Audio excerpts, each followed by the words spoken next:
Teraz chciałbym zaprosić Państwa na kolejną część naszego programu, czyli na dyskusję dotyczącą tego, jak testować się na HIV w XXI wieku. Na scenę chciałbym zaprosić profesor Justynę Kowalską, dr Magdalenę Ankerstein-Bartczak, Benjamina Collinsa i Davida Stewarta.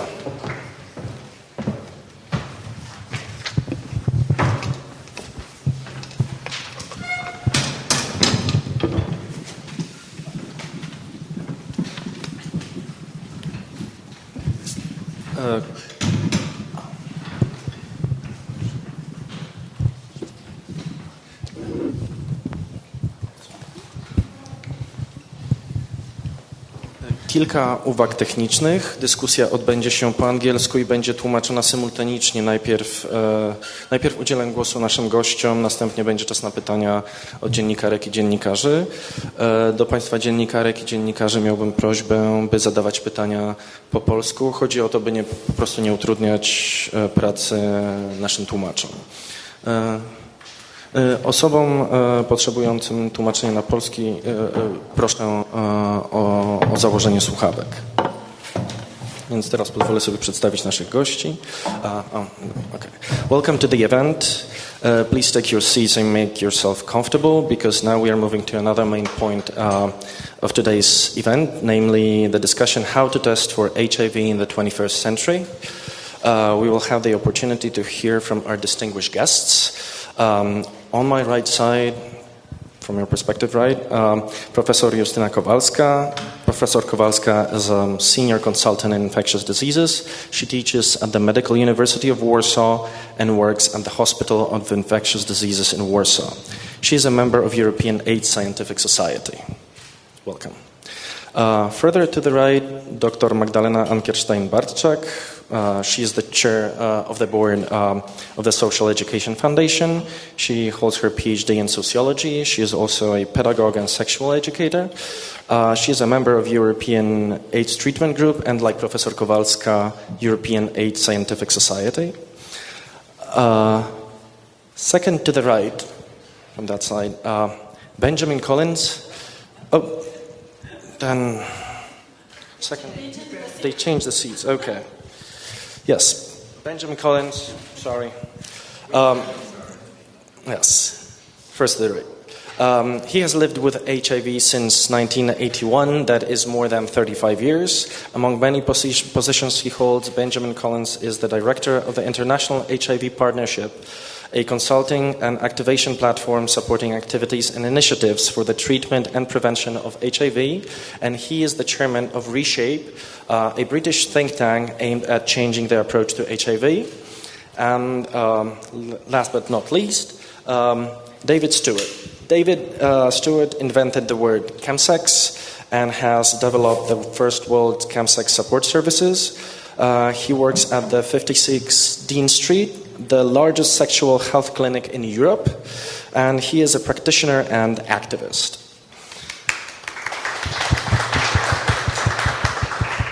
So, as I mentioned before, we will let our guests speak first, and then we will take questions from journalists. We will talk about different ways of testing for HIV. In Poland, HIV and AIDS are still a taboo. Testing is not very common, although it is common sense, supported by evidence, then the more people test, the earlier the virus can be detected and the better it can be treated. So we would like to learn from the experience of London, and not only how to improve testing services in Poland. So, my first question is to Professor Kowalska. There are many fears associated with testing for HIV, and the most obvious one is the positive result. It used to be the case that such a positive result meant what can casually be called a death sentence. Is it still the case? If not, how does it look like now? Yes, thank you very much for inviting me today. And first I would like to say that as we sit here together, we also collaborate together in Europe. It's not just meeting for today's event. We are colleagues. We spend a lot of time together, travel a lot around the world, and especially gentlemen from London, they are very busy. Everybody wants to talk to them. Everybody wants them to their meetings, but they came here because they know the need is here. In terms of death sentence, of course, you all know that it's no longer a case, but taboo and stigma is still very high. So my favorite moment in my practice when I meet with patients is the first visit, because that's where so many emotions are playing. Afterwards, everybody just comes and it's boring. They are happy, they take pills. Everybody just, give me pills for 1 year so I can only come to gossip. So all the patients are working. All HIV positive people are living. They are having a happy life, traveling all over the world. A lot of my patients is traveling. A lot of my patients is starting families. We are having around 20 to 30 children per year. They are all my children, of course. But it's showing the different phase of disease. But this first visit is always very emotional, and it is a turning point. And I wish that this turning point would be earlier, so that people come to me and they are relaxed. They know that it is a medical problem. It would change their lifestyle a little bit, but it's like any other cases. But from what I've learned, the most important is not what I say, but how I act. And the most important moment is that I give my hand, I stretch my hand and I say, welcome. My name is, and I will take care of you now, and welcome. So they don't fear, and they see that the touch, the physical contact is also very important. When we fear, we tend to, take a distance from people, stop using their towels, stop sitting in the same chairs, not seeing even the same people. So that's what we can do. Just to, change the face. Thank you so much. I would just maybe add one thing, that right now, if you consistently take medicines, you basically become non-infectious and you can have a very much normal life. And all the kids, I understand, that are born virus-free, right? Which is, they are basically healthy kids. My following question is for Dr. Magdalena Ankerstein-Barczak. I would like to ask you how does testing in Poland look like now? I'm asking about both the procedures that are available for patients and or people in general, right, and the statistics. I would like to sorry Justyna for not welcome her in the beginning, but she's a part of my foundation for me, so sorry for, she is a great expert. Answer for your question. Testing in Poland is available. We have 31 testing places where it's free of charge and anonymous. We can go there directly. We have pre and post counseling, so the counselor explains what is about this testing, how it looks like, and it's also a person who will be with you when you are taking the results. But it's founded by National AIDS Center and also from local government in Warsaw. It's the Warsaw government. But also testing should be available and possible in many other places, in medical stuff. But the barrier is, I think, in medical stuff. For example, pregnant women should have this kind of test twice during the pregnancy, and it's only happened in 25% of cases, so it's still very low number, especially in European level. And of course, you can have tests in private laboratory, but very often this test is without consultation. And we have to remember that the level of prevention and prophylaxis in Poland is very low, and also the knowledge about HIV is not good enough. So people very often coming to my VCT center. We have two VCT center in Warsaw cooperating by foundation, and people on Monday coming for a risky situation on Saturday or Friday and saying, I would like to have a test. It's too early. We need 3 months to have the real negative results. So people do not have the main information about testing. So, of course, there are available testing in private laboratory, but we have to know that it's important to have the few main information about how the testing looks like. And very often people do not understand and calling for us to helpline asking, I have negative results. It's something bad? No, it's something good, because negative for very many people means something bad. So it's officially we have plenty of situations that people can have tests, but in official data we don't see so many. In testing point we have 30,000 clients per year. I'm looking on the National AIDS Center because they have all data about all VCT centers. So it's still not enough. So if I might ask a follow-up question, right? Another powerful image, I'm afraid, that is associated with testing for HIV is the procedure itself, right?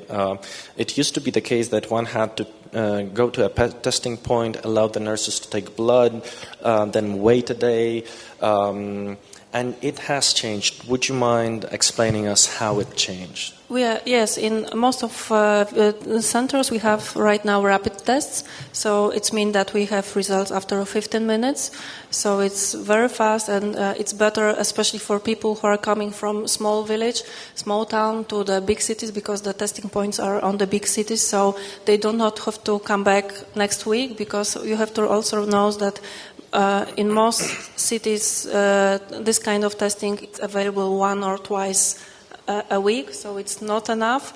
It's because of money, because we have a staff, we have our structure, and it should be much more open. So yeah, we have the rapid tests, so it's much more friendly right now, because people do not have to come back after 1 week and wait 1 week for a test.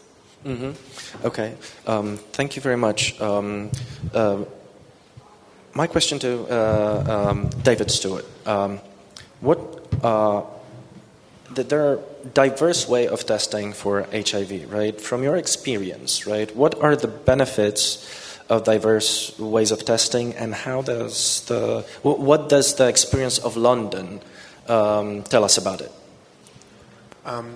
Hello, I'm very lucky to be working in a city like London, because we've had a success story of 80% reduction, more than 80% reduction in HIV infections, which is actually historic.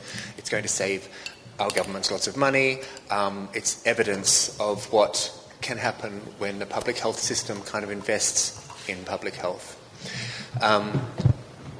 So what we do know about HIV, how we've had the success in London, particularly at the clinic I work, 5016 Street, is we have all of the science and medicine and technology to end the epidemic all over the world within a month.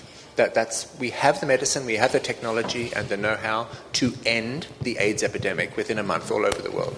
The only challenge is not the medicine technology, it's behavior. It's understanding why people who care about their health on Wednesday and care about other people on Wednesday might not care about their own health on a Saturday night when they're in bed with a lover. And sometimes that's nearly always to do with stigma. And sometimes in cities where gay sex is frowned upon or people are frightened to come forward to test, it is a huge obstacle to ending the epidemic, which is possible. And so I think to answer your question, we don't have campaigns that say come and test for HIV. We have campaigns that say we understand your sex life is complicated. Come and tell us. Come and tell us every week. We will test you also, but mainly you're coming to talk to us about your sex lives because we understand it's complicated. Our public health system understands it's complicated. We want to make it less complicated for you. And we want to end this epidemic. So we make testing possible in many different ways, in many different settings and venues, and make it as easy as possible for everybody. That's the only way we can end the epidemic. Okay, so if you could tell me a little bit more why would it be important to have testing tailored to the needs of the patients, right? Is not the point to get just a result? No. The point of testing is, for instance, as you introduced me, I work specifically with chemsex, which is a very new drug and sex problem that's happening particularly amongst gay men all around the world. Particularly, it's actually about Grindr and gay hookup culture, and it's a particular problem. But imagine a typical person who might have sex with 5 people on a weekend under the influence of drugs, and perhaps expose himself or others to HIV. So he will come and we want him to come to see us every month to test, and we want to make it very easy for him. We don't want him to be scared to talk about his drug use. We don't want him to be scared to talk about gay sex. We say we understand it's complicated. If he doesn't test, if he only comes to us once a year, nervous and shy and embarrassed, it's possible he infects 80 people in 1 year. And we can reduce those onward infections by inviting him to come and talk about his sex life without stigma very often to our clinic. Thank you very much. I was obviously playing a little bit of a devil's advocate. Now my question to Benjamin Collins. You yourself have HIV, right? Why is it important from the perspective of the patient to have different testing options available? Is this on? Yeah. I'm sorry, I do have to follow up after Justina, because I do want to make the point that I work with Justina and with Magdalena in international work.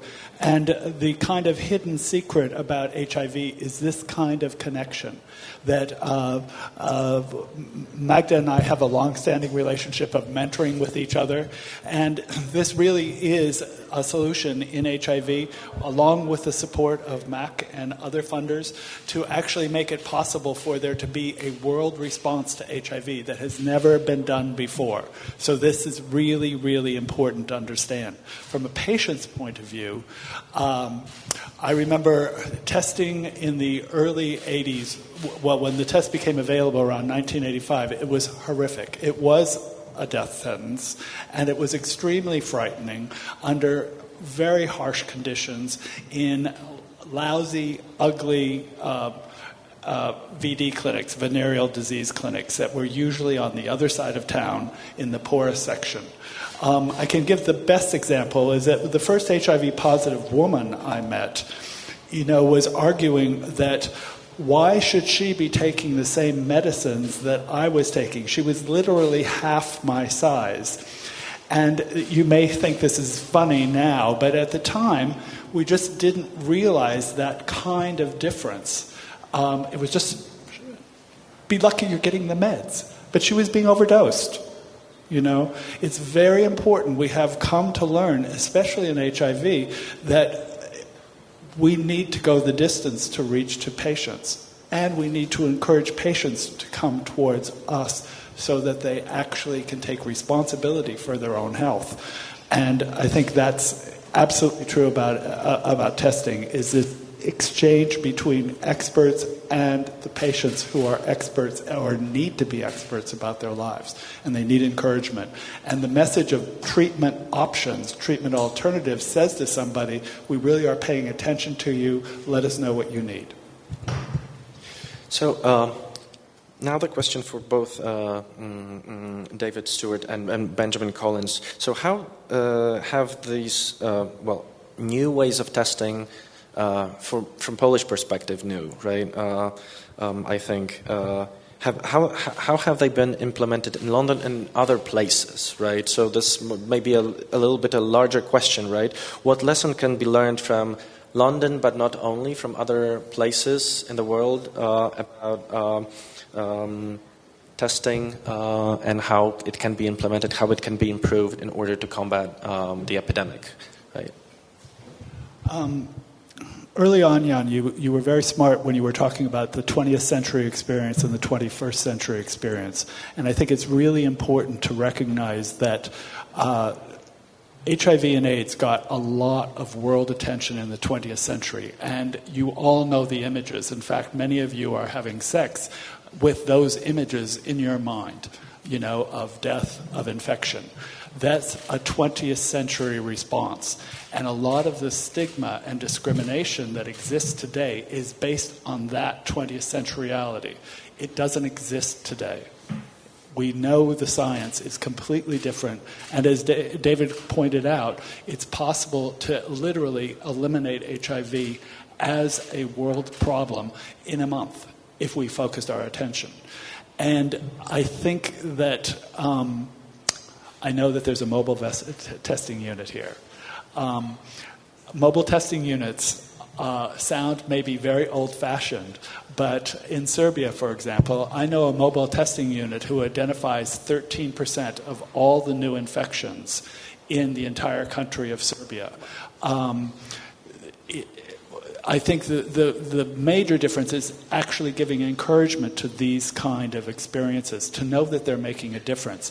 In the 20th century, it was really, oh my God, let's just get drugs. Let's focus on drugs. Now, and David, I hope we'll talk more about how scientifically involved we can be in looking towards a sexual healthy future. David? Or whatever. You challenged me with that last bit.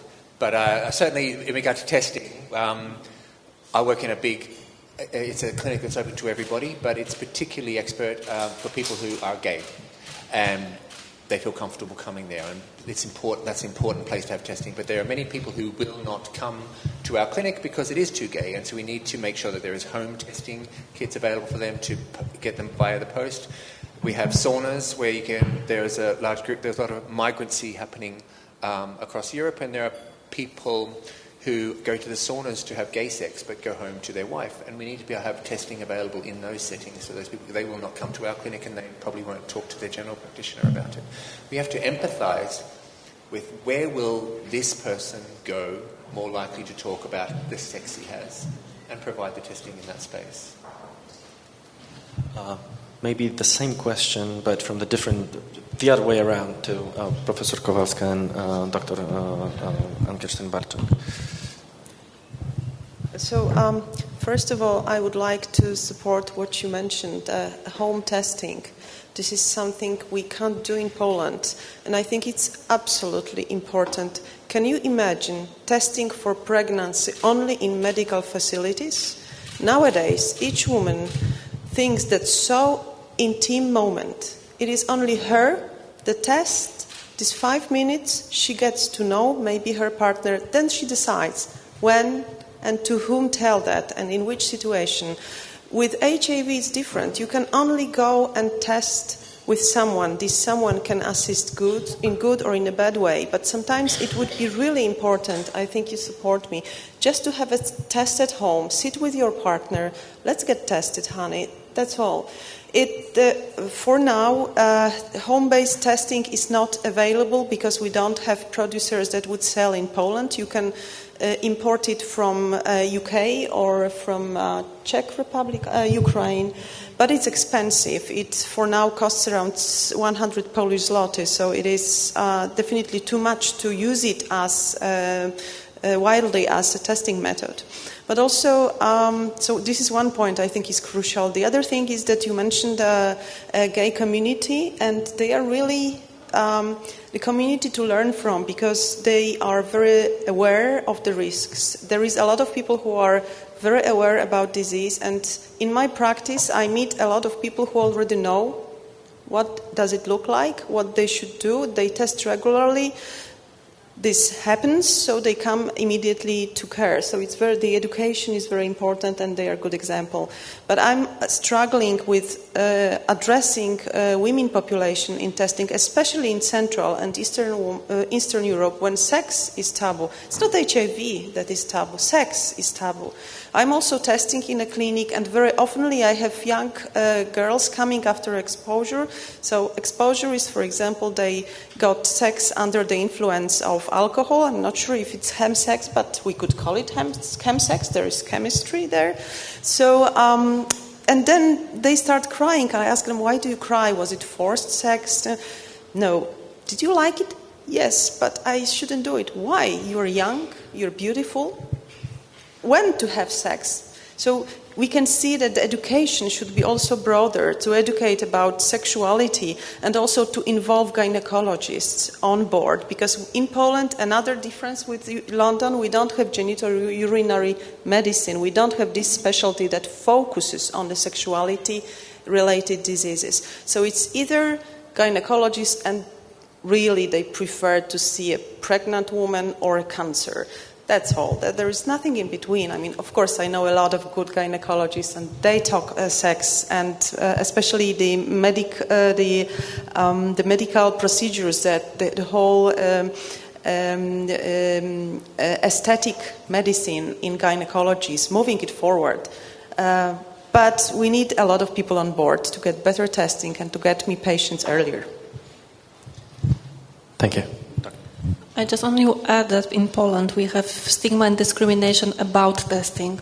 That people from Krakow coming to Warsaw to be anonymous, people from Warsaw going to Berlin to have tests there. It's something doesn't happen right now in Europe, because everyone, you can have tests. You can go to GPs and have HIV tests. You can go to a special service. You can go to mobile testing. Everyone inform you about the testing. That's the reason you don't need a campaign about testing. And also, when I asking a few countries that have already experience with home testing, for example, in London or in France right now also, and asking how it looks like, and they said, it doesn't look very well. And I said, why?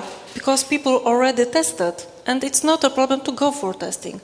In Poland, you have to know that less than 10% of people have ever tested in their life.